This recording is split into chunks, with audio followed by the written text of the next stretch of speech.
All right, welcome to the solar eclipse in Aries coming in on April the 8th. There's a lot to unpack here, so let's get started. I'm sure a lot of you are anticipating this solar eclipse. We had the full moon eclipse just recently, the lunar eclipse, and well, there was a lot of change that has happened from then to now, and especially leading into the solar eclipse.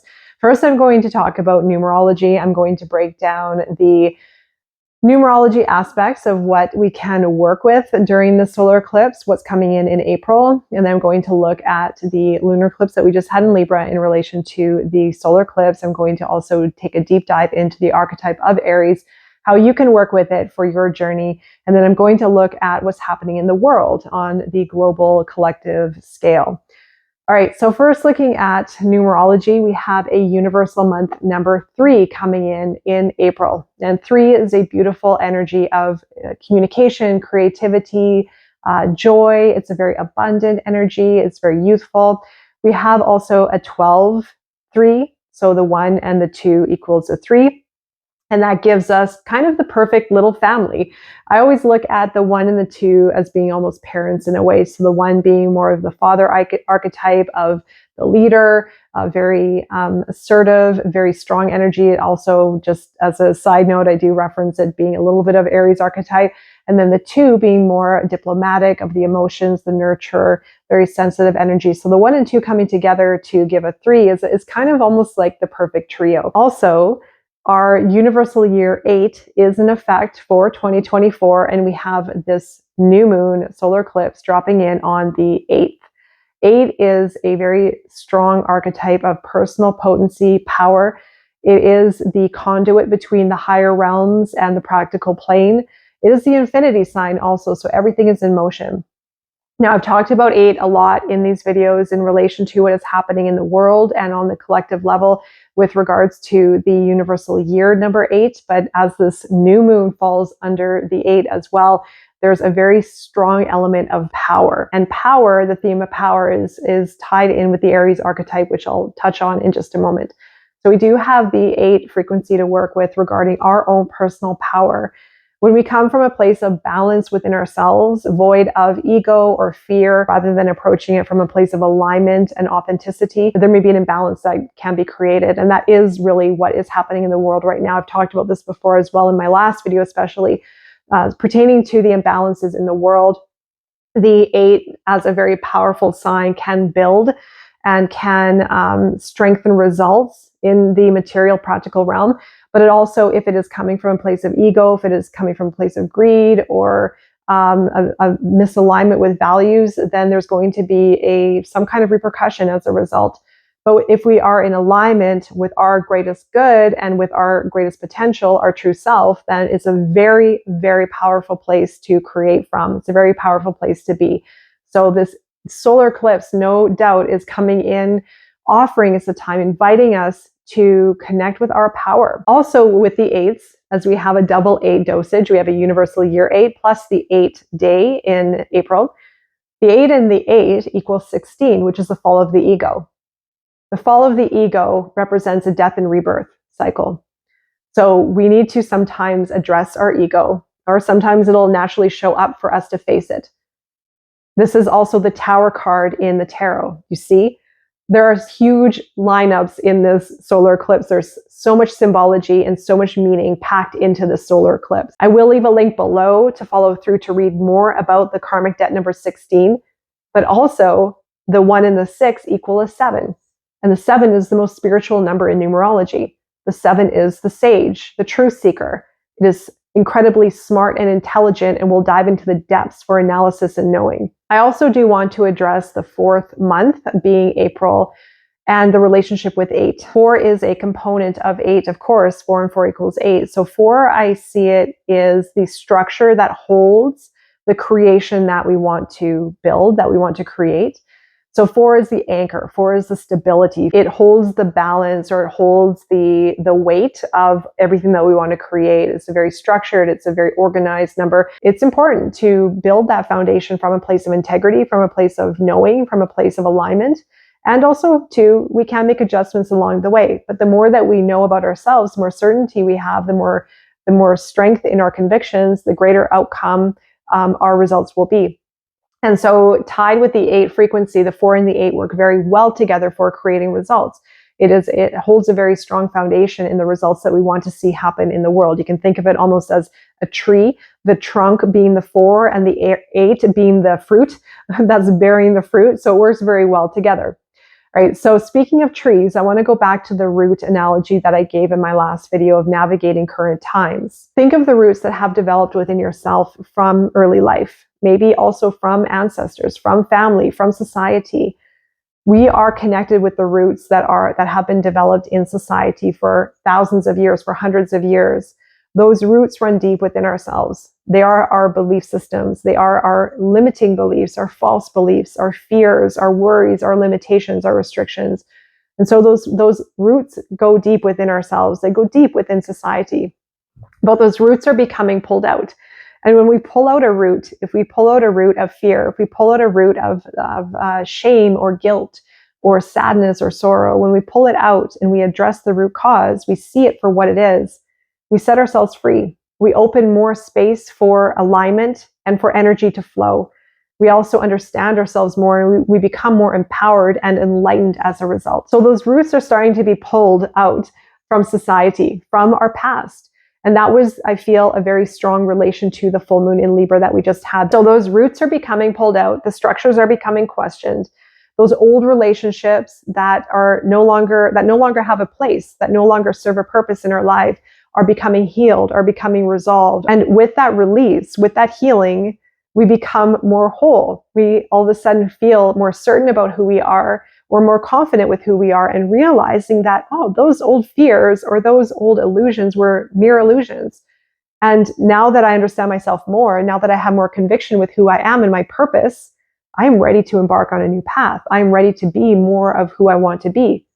Solar eclipse in Aries. Right? So we went through that full moon in Libra where we could address those roots of limitations, of fears, of hurt, maybe again, relationships, the attachments to relationships. But this can go old. This can go into past life. This can go into maybe relationships we had when we were children, for example, that left a mark within ourselves, that implanted a belief of fear of maybe not being good enough or not being able enough, or maybe even fearing our future and fearing our full potential.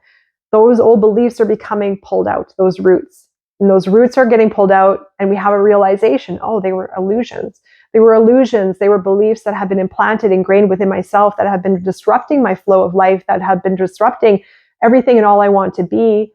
And stepping into my greatness, now I can.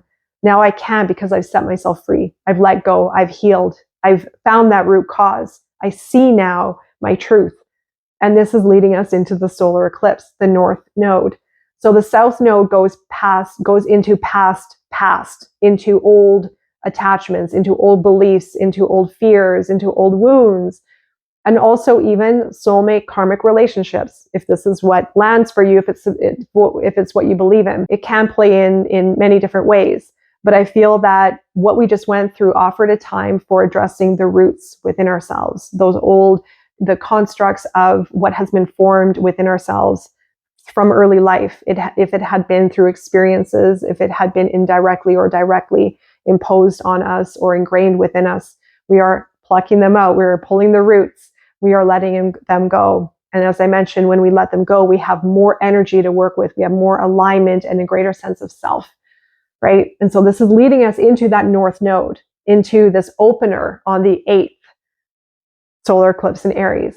Now let's look at the Aries archetype for a moment. Aries, of course, is the first zodiac in the zodiac calendar, and the zodiac calendar offers us a cycle of our life, of the different components that we will encounter along the way, of the different components we have within ourselves. But we get to hone in on certain components and use them to our full advantage, especially during the new moons. Now, this new moon, because it's a solar eclipse, it is not a time for regular manifestation practices. This is a time to just sit back and see what is happening and what is unfolding in your life.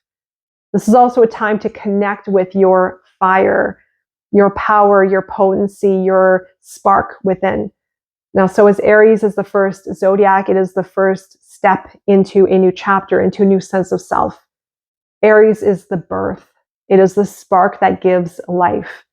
Now, of course, we can also look at that spark that gives life as intimacy, as sexual energy, Perhaps that is a component of the fire signs. All the fire elements have a bit of that fire aspect within them, right? And it also does pertain to channeling energy, being very receptive to energy. So all the fire signs do have a natural connection and depth with being able to understand people from an energetic place and also within themselves and life itself.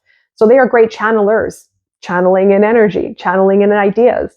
That 3, the universal month number 3, is great for communication, channeling, communicating, creating, joyful, abundant energy, right? So that is an energy that we can also invite into our practice this month, and especially during this solar eclipse. But the solar eclipse is tied with that north node. Where do you want to go? What do you want to create? How do you want to express? Being a little bit impulsive isn't such a bad thing, as we are in cardinal season. Now, Aries does have a very impulsive side to it. We're not looking at the shadow, we're looking at the strengths because of it being in the new moon, the solar eclipse. It's all about empowering our inner warrior. Aries is ruled by Mars. Mars is the planet of war. It's a planet of initiation. It's a planet of action. So we're not looking at war on the global landscape as of yet. We're looking at our inner warrior. When we resolve and let go of situations from the past, beliefs, attachments, maybe relationships, then we become greater within ourselves. We become more empowered. We can also turn our inner warrior into a strength to create change in our life, to burst forward onto a new path, or to take the lead within ourselves to break through our fears. So as we embark on this new chapter, the spark, the initiation, the impulse, the fire, creating something new, planting that seed, saying yes to something in our life, whatever that is, big or small, I invite you to do it. I invite you to take that step. I invite you to follow that spark, that creativity, that passion. And once we take that step, once we say yes, once we connect with that spark, once we start something new, once we follow our passion, we move into Taurus season next, where we get to nourish that spark and create form out of it. We create form out of that spark. We create something in the tangible material world. The traits of Aries, of course, initiation, leadership, the spark, our power, our potential, will, and purpose. This is the time of rebirth. This is the time of initiation. So there's so much meaning loaded in here, especially with that north node. Where do you want to go? What do you want to do? What do you feel called towards? It is a time to step forward. It's a time to honor your unique, powerful, potent self. As the warrior archetype of Aries has a theme of me versus we in Libra that we just had, the me is extremely important. Sometimes it can be poorly looked upon as being selfish, of being maybe a bit too much in the ego, but honoring ourselves and what we want and who we are is incredibly important.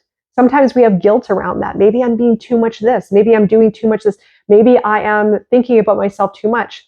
Well, that's good. That's how we honor ourselves. If there is guilt, if there is fear, if there is worry, then look at the shadow. This is a time for you to step into the me and own it. We also do have Mercury going retrograde on April the 1st. I recorded a previous video about Mercury retrograde, the do's and the don'ts. But for this particular one, because it is an Aries, be very cautious about impulsivity on the shadow side. If you are wanting to embark on a new path, you probably are going to be called towards a maybe new version of yourself, or maybe doing something daring or trying something new, or embarking on a path that you feel really called towards. That's great. And I want to say, just do it. You make it happen. Dig your heels in and just go for it. But also, because Mercury is retrograde in Aries, you may also just want to watch any quick impulsive reactions to certain things. So if someone creates a trigger, if you become maybe impulsively reactive to something, take a step back and take your time through how you are reacting to certain situations. But as far as movement in a certain direction, in the direction of your calling, doing something that you are desiring to do, go for it. Now, speaking of energy, we are also getting hit with a lot of solar flare activity. The Schumann resonances has been off the hook, especially during the lunar eclipse in Libra. We had an extra dose of solar activity during that time, and also as I record this video today. My phone has been acting up. This is the second time recording this video for myself. I hope the microphone is working, but I also was recording other videos and I was having nonstop issues with it. So be aware of, again, Mercury retrograde with technical glitches. Find flow with it. Try not to become reactive with it or annoyed. I know it can be an annoying thing, but just try to find your flow as much as possible. Move with it, not against it. And also the energy that we are getting from these solar flares is very strong. You might find yourself feeling dizzy. You might find yourself feeling a bit, maybe even unwell or lightheaded, or even tired. So listen to your body, most importantly. Take time.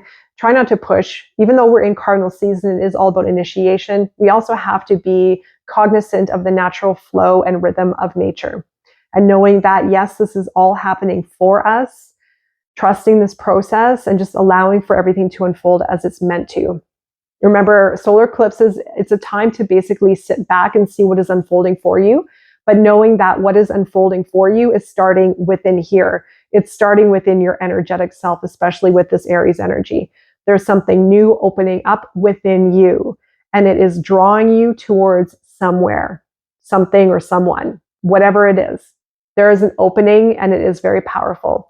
So remember the 8 frequency, being in balance, setting something in motion perhaps, saying yes to your path forward, trusting the process. So on the global aspect, on the global scale, there is a lot of movement and a lot of significance happening with this. So you can remember back to when I said the warrior spirit, the Mars energy of Aries, initiation. Now we're having quite a contrast between light and dark energy right now. Those who are doing this work, who are in their practice, who are rising to their greatest potential, their full potential, wanting to create change in this world, are rising up.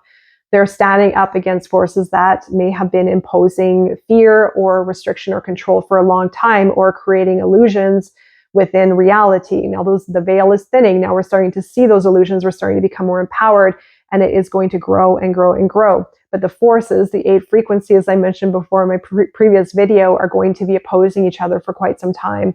So this is a big invitation for the light.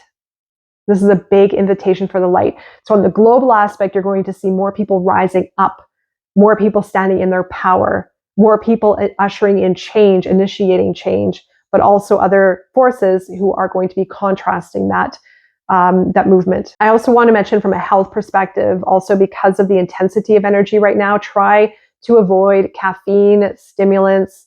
I would say try not to do any detoxes right now. Allow for the energy to naturally do its thing within yourself. Be open for it and try to not resist the change or fight it or become frustrated. Just find the flow. Find the flow with this energy. Find the flow within your body and let it run its course. All right, so I hope this video found you well. I'm wishing you all the best during this solar eclipse and beyond, and I will be seeing you again very soon. Take care.